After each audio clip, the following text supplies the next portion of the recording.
बेटा आज का जो मेन टॉपिक है वो है हमारे पास, हमने लास्ट क्लास में प्रोबेबिलिटी डिस्ट्रीब्यूशन की बात की थी, ठीक है।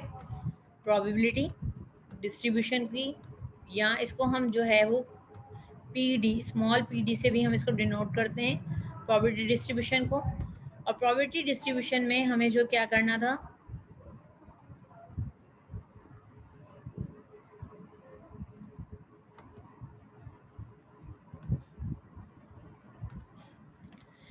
अब प्रोबेबिलिटी डिस्ट्रीब्यूशन में हम क्या यूज कर रहे हैं, रैंडम वेरिएबल्स को यूज कर रहे हैं।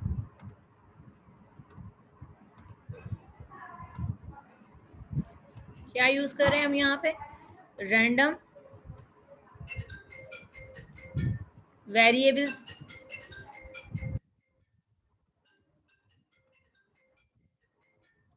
अब रैंडम वेरिएबल्स हमारे पास जो हैं, रैंडम वेरिएबल्स की हमारे पास टू टाइप्स होती हैं। फर्स्ट टाइप हमारे पास क्या होती है, जिसको हम डिस्कस करके आ चुके हैं, डिस्क्रीट। डिस्क्रीट मीन्स काउंटेबल, यानी कि जिनको इंडिविजुअल होंगे, स्टेप वाइज होंगे, पॉइंट वाइज होंगे हमारे पास, और होल नंबर्स होंगे ये हमारे पास, और जिनको हम काउंट कर सकते हैं, डिस्क्रीट रैंडम वेरिएबल। और सेकंड जो इसकी टाइप होती है वो हमारे पास होती है continuous random variable. Continuous random variable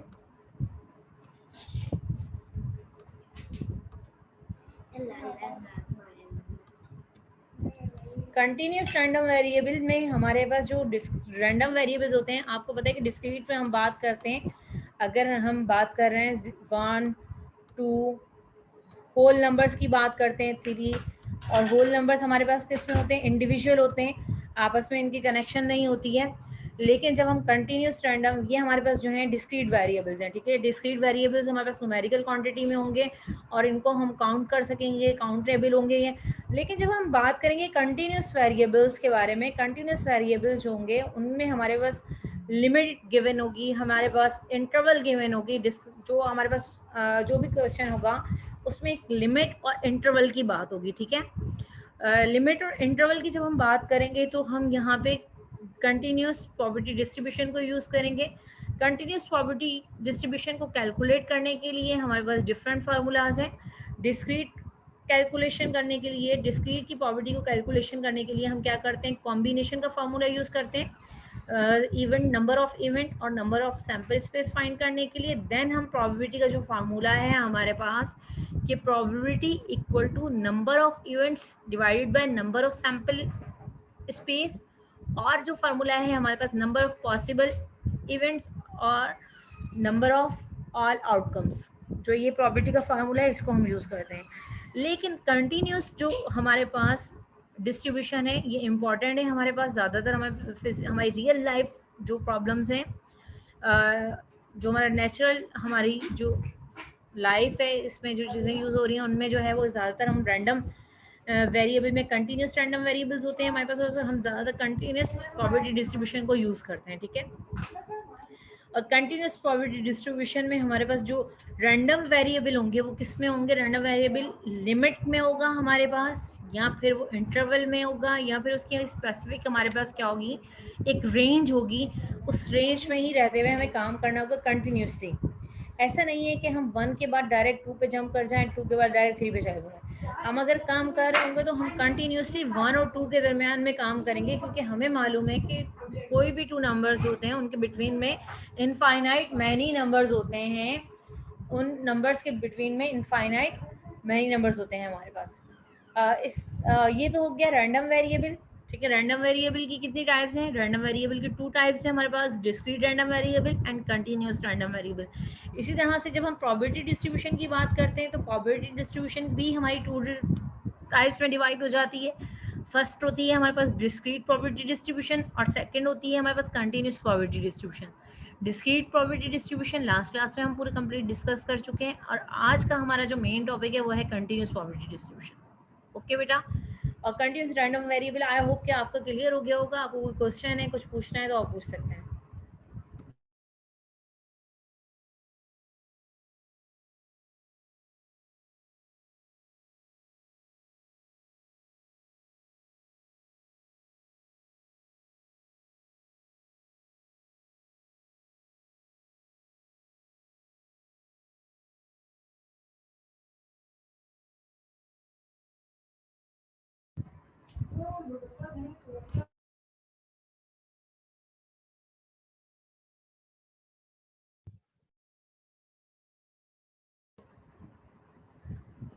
जी बेटा, यहाँ तक ओके बेटा, क्लियर है? यहाँ तक आपको कोई क्वेश्चन नहीं है किसी को? बाकी स्टूडेंट्स जो उनको भी समझ में आ गया? बेटा जिन स्टूडेंट सिंगल क्लास ली थी, नहीं ली थी, उन स्टूडेंट्स को भी ये समझ में आ गया है यहाँ अभी कोई?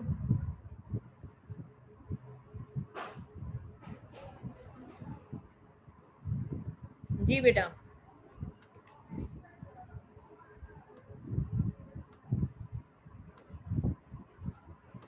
अब देखिए हम यहाँ पे डिस्कस कर रहे हैं, इसकी डेफिनेशन को देख लें। Continuous probability distribution, probability distribution of continuous random variable can not be present in a tabular form।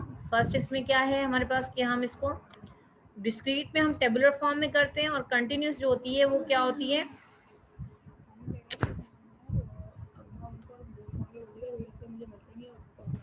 ठीक है। और इसको जब हम स्टार्ट करते हैं, इसके लिए हमें क्या यूज करना होगा? हमें फार्मूला यूज करना होगा। और फार्मूला जो होगा वो किस में होगा? एक फंक्शन की फॉर्म में होगा, और न्यूमेरिकल वैल्यूज होंगी किसकी हमारे पास? न्यूमेरिकल वैल्यूज होंगी किसकी हमारे पास? कंटिन्यूस रैंडम वेरिएबल्स एक्स की। और रिप्रेजेंट करेंगे हम फंक्शन को, नोटेशन हमारे पास जो होगी वो क्या होगी? एफ ऑफ एक्स से हम इसको रिप्रेजेंट करेंगे। और सिंपली हम इसको जो है कंटिन्यूस प्रोबेबिलिटी डिस्ट्रीब्यूशन फंक्शन को हम डेंसिटी फंक्शन भी कहते हैं। ठीक है, कंटिन्यूस प्रोबेबिलिटी डिस्ट्रीब्यूशन के लिए हम डेंसिटी फंक्शंस जो है वो ज़्यादातर बुक्स में हैं, और ज़्यादातर हम इसके लिए जो है वो डेंसिटी फंक्शन यूज़ करते हैं। एग्जाम्पल देखिए कि एग्जाम्पल में हमारे पास क्वेश्चंस की कैटेगरी, क्वेश्चन किस टाइप के हमारे पास क्वेश्चंस होंगे। इसमें हम टेम्परेचर की बात करेंगे एट अ प्लेस। आप किसी भी प्लेस के टेम्परेचर की बात कर सकते हो, क्योंकि टेम्परेचर जो होता है वो हमारे पास टाइम में होता है, और टाइम जो होता है वो हमारे पास क्या होता है? इंटरवल में होता है। ठीक है, और उसकी हम रेंज और लिमिट जो है वो हम खुद सेट कर सकते हैं कि हमें किस टाइम के स्पेसिफिक टेम्परेचर की बात करनी है, हाईएस्ट की लोएस्ट टेम्परेचर की बात करनी है, या आप जो है वो मॉर्निंग टेम्परेचर की बात करना चाहते हैं, या आप दोपहर में टेम्परेचर की बात करना चाह रहे हैं, या आप जो है नाइट के टेम्परेचर की बात करना चाह रहे हैं। इसके बाद जो है अमाउंट ऑफ रेनफॉल, रेनफॉल जो है बारिश जो हो रही होती है हमारे पास, तो बारिश की जो मेजरमेंट है कि बारिश जो है वो किस तरह से हमारे पास किस क्वांटिटी में हो रही है बारिश, और इस तरह की जो एग्जांपल्स होंगी उनको यहाँ पे हम सॉल्व कर सकते हैं। टाइम एंड फेलुअर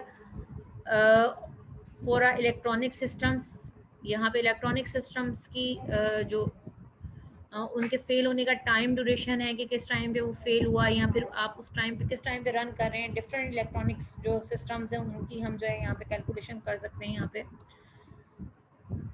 ये सब एग्जांपल्स हमारे पास जो है किसके हैं? कंटिन्यूस रैंडम वेरिएबल्स की एग्जांपल है। हमारी जो प्रॉब्लम्स जो होंगी वो इस टाइप की, इस कैटेगरी की प्रॉब्लम्स हम यहाँ पे यूज़ करेंगे।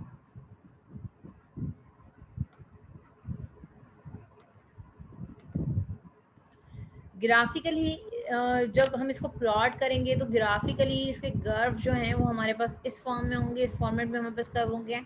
इसके कर्व हमारे पास बार ग्राफ, या जो पाई चार्ट हमने बनाया था, या फिर इससे बाद लाइन चार्ट हमने बनाया था, हिस्टोग्राम बनाया था, और गिफ हमने फंक्शंस बनाए थे, उस फॉर्म में हम इसके ग्राफ्स को जो है वो प्लॉट नहीं कर सकते हैं। ठीक है, इसका ग्राफ जो है वो कर्व की फॉर्म में होगा हमारे पास, और इसकी भी हमारे पास क्या होगी कि लिमिटेशन होगी कि ये एंड पॉइंट से लेकर आप इस लास्ट पॉइंट तक जो इंटरवल आप डिफाइन कर सकते हैं। यहाँ पर सपोज करें कि अगर हम इस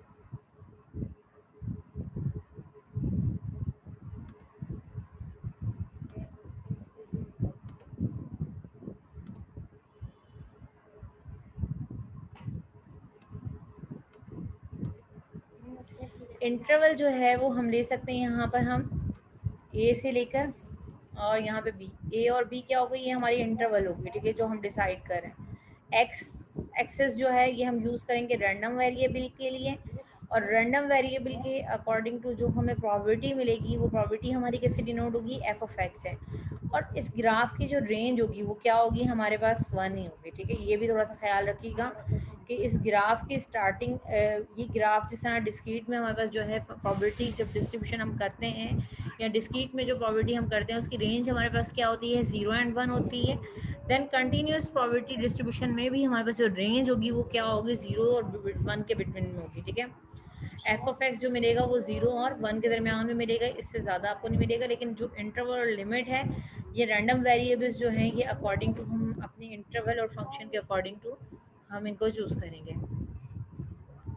और ग्राफ इसके हमेशा जो है वो हमारे पास इस कर्व और स्मूथ की फॉर्म में बनेंगे। स्ट्रेट ग्राफ भी, अगर हमारा फंक्शन जो है वो लीनियर होगा तो स्ट्रेट ग्राफ्स भी बन सकते हैं, ठीक है। स्ट्रेट ग्राफ कब बनेंगे? जब हमारे पास फंक्शन लीनियर होगा, और कर्व में ग्राफ जब बनेंगी जब हमारे क्वाड्रेटिक फंक्शन हमारे पास होगा, यानी कि पावर हमारे पास 2 होगी तो कर्व की फॉर्म में हमारे पास फंक्शन होगा, और अगर पावर 1 होगी तो फंक्शन किस फॉर्म में आएगा?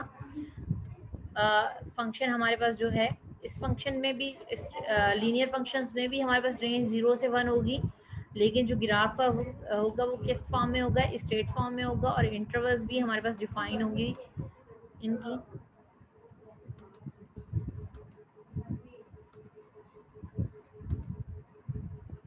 इसकी भी कुछ हमारे पास रिस्ट्रिक्शन और कंडीशंस है, प्रॉपर्टीज़ है यहाँ पर कुछ हमारे पास डेंसिटी फंक्शन की।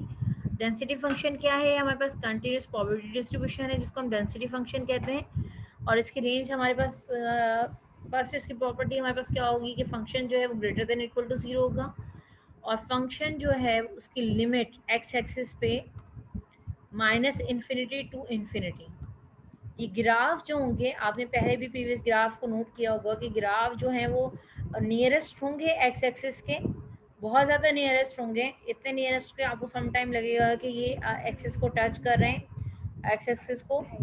पॉजिटिव इन्फिनिटी इट्स मीन कि राइट साइड पर आपके पास जो इन्फिनिटी है, ठीक है, राइट साइड डायरेक्शन पे, और नेगेटिव इन्फिनिटी इट्स मीन कि नेगेटिव डायरेक्शन पे अनलिमिटेड आपकी एक्सिस है यहाँ पे, माइनस इन्फिनिटी टू इन्फिनिटी। और यहाँ पे जो है वो हम यूज़ करेंगे इंटीग्रेशन को, क्योंकि जब भी हमें कर्व में एरिया फाइंड करना होता है तो हम जो है वो क्या करते हैं? इंटीग्रेशन यूज़ करते हैं। तो यहाँ पे भी हम प्रोबेबिलिटी में भी जो है वो हम इंटीग्रेशन यूज़ करेंगे, और इंटीग्रेशन हम करेंगे minus infinity to infinity F of X and D of X equal to 1।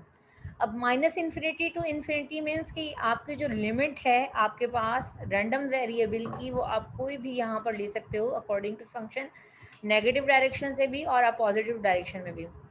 और लेकिन आपके पास जो भी आपकी लिमिट होगी, जो भी फंक्शन की ए और बी लिमिट होगी, उस पर जब आप इंटीग्रेशन करोगे, इंटीग्रेशन करने के बाद जो रिजल्ट है वो क्या आना चाहिए? आपके पास 1 आना चाहिए। सेकंड कंडीशन हमारे पास क्या है कि प्रॉपर्टी रैंडम फंक्शन, यही चीज़ जो मैं अभी आपसे लिमिट की बात कर रही थी यहाँ पे इंटीग्रेशन में, ये डिफाइन है यहाँ पे थर्ड कंडीशन में, कि प्रॉपर्टी एक्स जो रैंडम वेरिएबल होगा वो लेगा हमारे पास एक इंटरवल जो कि ए और बी के दरमियान में होगी, और नेसेसरी कंडीशन है कि ए जो है वो लेस देन होना चाहिए बी से। ए जो है आप लोगे लेफ्ट साइड पे, और बी हमेशा लेंगे किस पे? आप राइट साइड पे। ऐसा नहीं है कि आप इसको बी ले लें और आप इसको ए ले लें, तो थोड़ा सा इसका आपको ख्याल रखना होगा, ये आपको नहीं करना है। आप ए जो है वो क्या लेंगे? लेफ्ट साइड से शुरू करेंगे, और बी आपका राइट साइड डायरेक्शन पे मूव करेगा।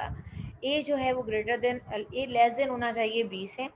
और जब आप इंटरवल पे फंक्शन को जब एवोलेट करेंगे तो आप जो है माइनस इन्फिनिटी टू इन्फिनिटी की जगह पर आप इसमें लिमिट अप्लाई करेंगे। आप लिमिट जो है वो इंटरवल से लेंगे, आपके पास जिस तरह से जो इंटरवल है वो क्या होगी? हमारी ए एंड बी है, तो माइनस इन्फिनिटी की जगह पर आप, क्योंकि ए हमने लेस देन लिया है तो ए लेंगे, और बी जो है वो हमारा राइट साइड पे जा रहा है तो बी हम यहाँ पे यूज़ करेंगे।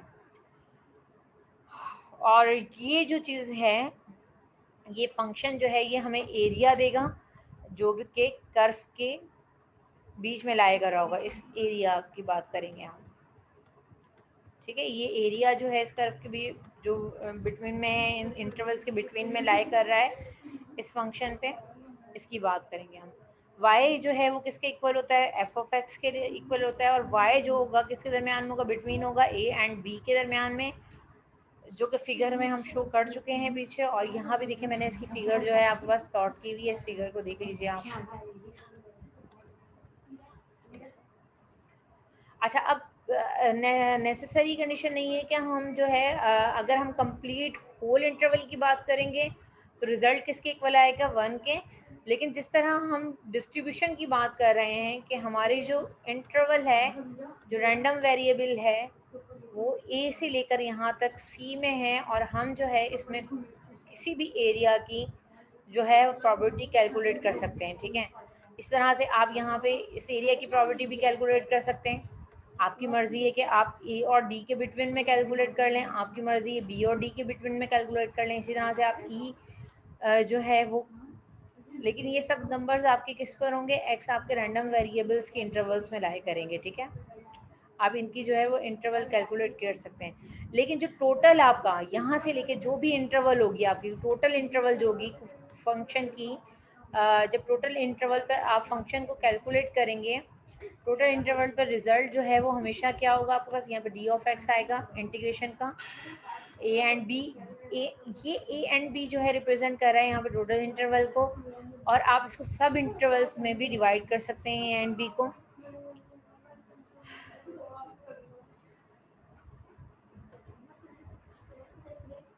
और total area under the curve जो है वो किसके इक्वल होगा आपके पास, 1 के इक्वल होगा।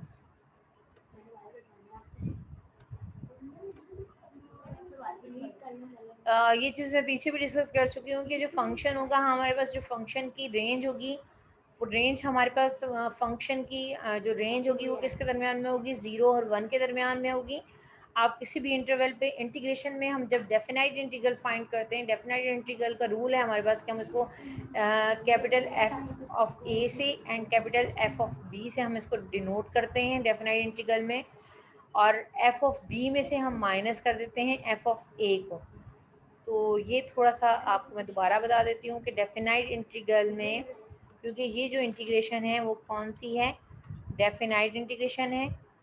यहाँ पे फंक्शन जो था वो हमारे पास क्या था, एफ ऑफ एक्स था यहाँ पे, एंड डी ऑफ एक्स, ये स्मॉल एफ ऑफ एक्स है, ये इक्वल होगा किसके, F of B definite integral, यानी कि एफ आप जो भी फंक्शन फाइंड करेंगे इंटीग्रेट का, आफ्टर इंटीग्रेशन के बाद आप उसमें बी की वैल्यू सब्स्टिट्यूट करेंगे, माइनस करेंगे आप इसमें से किसको, एफ ऑफ ए को, ठीक है बेटा। तो ये डेफिनाइट इंटीग्रल का हमारे पास फार्मूला है, और इसी फार्मूले के अकॉर्डिंग टू ये यहाँ पे लिखा हुआ है हमारे पास F of B and F of A. Integration आप यहाँ पे परेशान नहीं होंगे इंटीग्रेशन से, क्योंकि इंटीग्रेशन यहाँ पे हम कॉम्प्लिकेटेड इंटीग्रेशन यहाँ पे हमें नहीं करनी है, जस्ट हम यहाँ पे पावर रूल वाली जो इंटीग्रेशन है, एक ही इंटीग्रेशन का फार्मूला हम यहाँ पे यूज़ करेंगे, क्योंकि हमारे पास जो फंक्शन होगा वो अल्जेब्रिक फॉर्म में होगा, और अल्जेब्रिक फंक्शन की जो इंटीग्रेशन होगी वो हम पावर रूल यहाँ पे यूज़ करेंगे।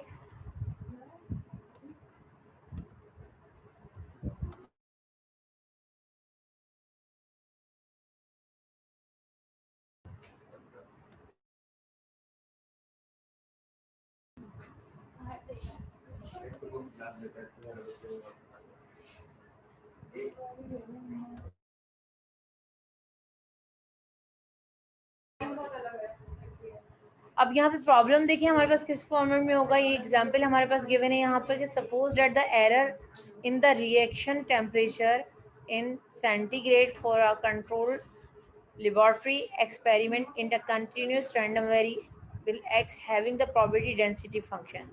अच्छा, अब यहाँ पर देखिए कि ये एक डेटा जो है वो गिवन है हमारे पास, और इसमें जो है फंक्शन भी जो है वो हमें गिवन है, इंटरवल भी हमारे पास गिवन है। हमें जस्ट यहाँ पे वेरीफाई करना है कि ये डेंसिटी, सबसे पहली जो कंडीशन होगी क्वेश्चन में, कि क्वेश्चन को ये वेरीफाई करना होगा कि क्वेश्चन में जो है वो डेंसिटी फंक्शन है या नहीं। सेकंड कंडीशन हमें जो वेरीफाई करनी है वो हमें करनी है प्रोबेबिलिटी फाइंड करनी, क्योंकि हमारी जो फंक्शन की रेंज है वो इंटरवल की रेंज किस पर है हमारे पास, इंटरवल की जो रेंज है वो हमारे पास किस में है, -1 से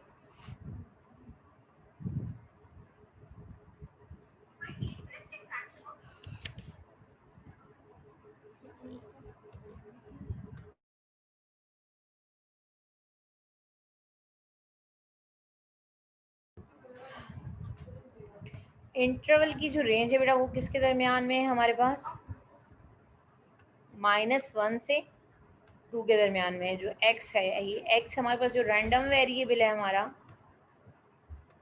x जो रैंडम वेरिएबल है ये किसके दरमियान में है हमारे पास, -1 और 2 के दरमियान में, ठीक है। 0 हमारे पास जो है वो यहाँ पर होगा।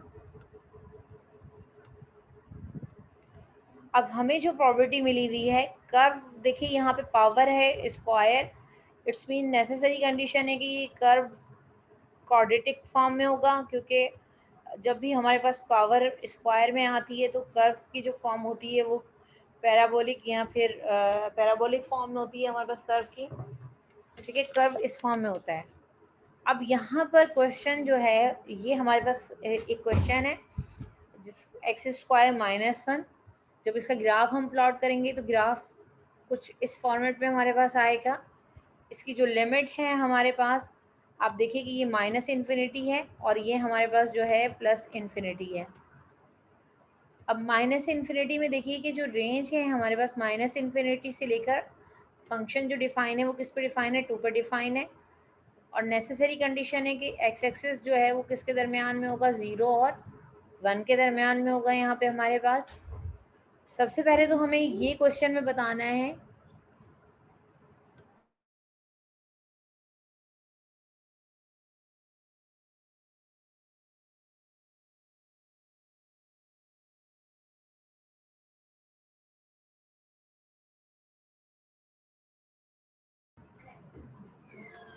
अब यहाँ पे देखिए कि हमें सबसे पहले क्वेश्चन में क्या करना है, पहला पार्ट क्वेश्चन का क्या है कि वेरीफाई करना है कि ये जो फंक्शन है एफ ऑफ एक्स ये डेंसिटी फंक्शन है या नहीं।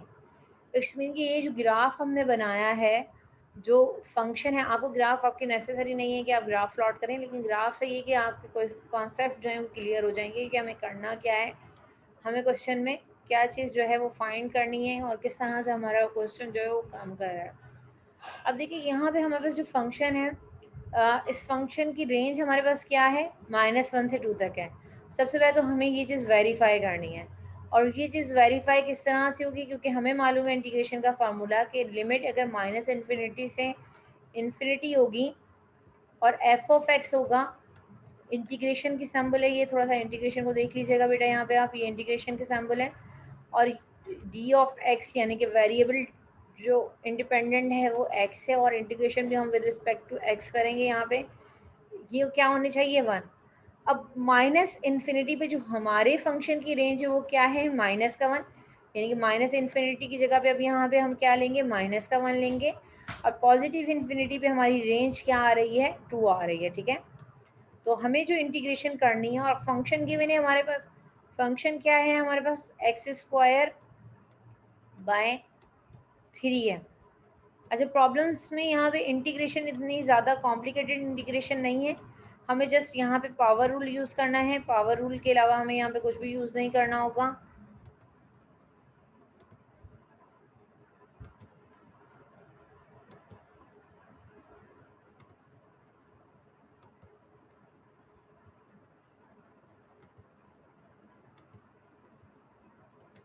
अब इसका रिजल्ट क्या आना चाहिए, 1।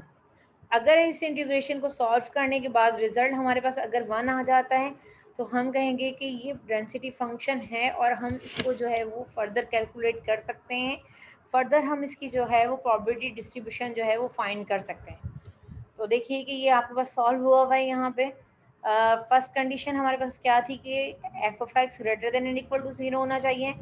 आप फंक्शन में देखिए कि ग्रेटर देन 0 है या नहीं, 1, -1 पे आप चेक करें, -1 सब्सटीट्यूट करेंगे तो रिजल्ट क्या आएगा, 1/3 ग्रेटर देन 0 है। आप इसमें 2 रखें तो तब भी रिजल्ट क्या आएगा, ग्रेटर देन 0। आप 0 रखें तब भी ग्रेटर देन और इक्वल टू 0 की कंडीशन आ रही है। तो रिजल्ट जो है वो हमारे पास, फंक्शन जो है वो फर्स्ट कंडीशन को सेटिस्फाई कर रहा है कि फंक्शन जो है वो ग्रेटर देन और इक्वल टू 0 है। अब सेकंड कंडीशन हमारे पास जो थी, जो मैं यहाँ पे डिफाइन कर चुकी हूँ, कि जो हमारी ओवरऑल कंप्लीट जो इंटरवल, जो लिमिट होगी, जो रेंज होगी हमारी, उसमें फंक्शन को जब हम इंटीग्रेट करेंगे तो रिजल्ट क्या होना चाहिए, हमारे पास 1 आना चाहिए। तो फार्मूला हमने यूज़ किया -infinity to infinity F of X and D of X. यहाँ पे इन्फिनिटी मैंने आपको पहले भी क्लियर किया था, इन्फिनिटी मीन्स कि अनडिफाइन, हमें मालूम नहीं है कि हमारी लिमिट और रेंज क्या है। लेकिन जब क्वेश्चन आप कर रहे हैं तो क्वेश्चन में जो है वो लिमिट और रेंज हमें मालूम है कि हमारे पास लिमिट और हमारी क्या इनिशियल और एंडिंग फाइनल लिमिट है हमारे पास, ठीक है। वो लिमिट को सब्स्टिट्यूट किया, इंटीग्रेशन कीजिए, 1/3 कांस्टेंट है, 1/3 को देखिए बाहर ले जाए, मैं इंटीग्रेशन आपको सिखा देती हूँ कि इंटीग्रेशन पावर रूल की अलजेब्रिक फंक्शन में जो इंटीग्रेशन होती है विद रिस्पेक्ट टू एक्स, वो बहुत इजी होती है हमारे पास। हम पावर रूल यूज़ करते हैं एन, और फंक्शन जो है सॉरी यहाँ पे एन डिवाइड करते हैं, डेरिवेटिव के अपोजिट होती है, डेरिवेटिव का रेसिप्रोकल लेते हैं हम यहाँ पे, कि डेरिवेटिव में हम जो है वो क्या करते हैं, मल्टीप्लाई करते हैं तो इंटीग्रेशन में क्या करते हैं, हम डिवाइड करते हैं n से और n+1 कर देते हैं। प्लस का c लिखते हैं जब इंटीग्रल हमारे पास अनडेफिनाइट होता है, लेकिन यहाँ पे इंटीग्रल जो है वो क्या है, डेफिनाइट है, तो हम यहाँ पर जो है इस फॉर्म में इसको इंटीग्रेट करेंगे। क्लियर है बेटा? अब आपको पास जो रिजल्ट आएगा उसमें b की जो वैल्यू होगी वो x में आप सब्स्टिट्यूट करेंगे, फिर आप माइनस के साइन लगाएंगे और a की वैल्यू को सब्स्टिट्यूट करेंगे और माइनस के साइन लगा देंगे।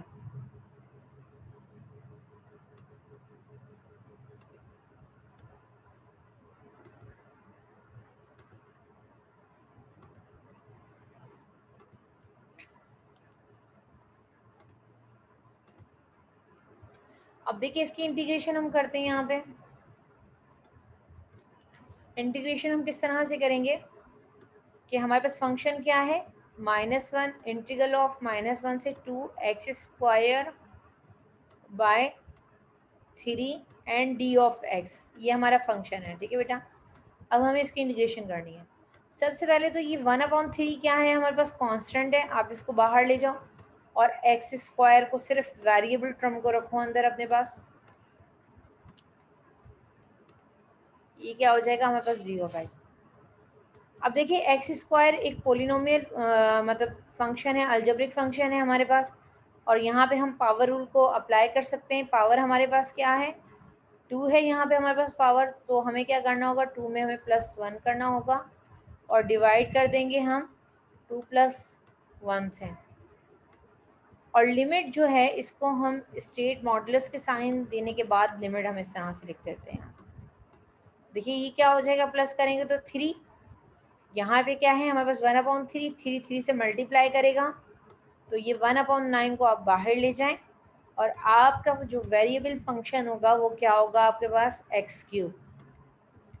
लिमिट को अप्लाई कर दें, अपर लिमिट, क्योंकि हमें लास्ट टाइम मैंने आपको लास्ट स्लाइड पे भी बताया था कि f of b minus definite integral किसके इक्वल होती है, f ऑफ a के।